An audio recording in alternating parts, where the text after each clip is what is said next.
তো জানি video quality খারাপ হচ্ছে খুব, কারণ ফোনটা অনেকদিন হয়েও গেছে, তো নতুন ফোন একটা নিতে হবে, তো পরে নেবো।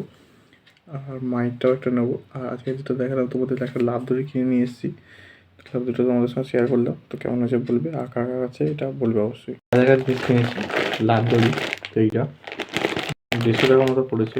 দড়িটা 60 টাকা বা 50 টাকা, তো এইটা পড়েছে 150 টাকার মতো।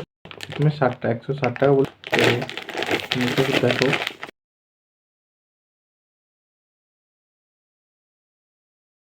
তো তোমাদের কার কার কাছে এই লাভ দড়িটা আছে এরকম প্লাস্টিকের, তো কাছে প্লাস্টিকের, তো কার কার আছে তো বলবে। তো আজকে এটা কিনে আনলাম, প্র্যাকটিস করতে হবে লাভ দড়ি। চলো, তো দেখতে পাচ্ছ এই যে স্প্রিং লাগানো আছে। এটা কেন তোমরা যদি জানাতে পারো, তো এইটা জানানোর জন্য তোমাদের একটা ভিডিও, ছোট্ট ভিডিও করে ফেললাম। তো দেখা হচ্ছে পরের ভিডিও, চলো টাটা।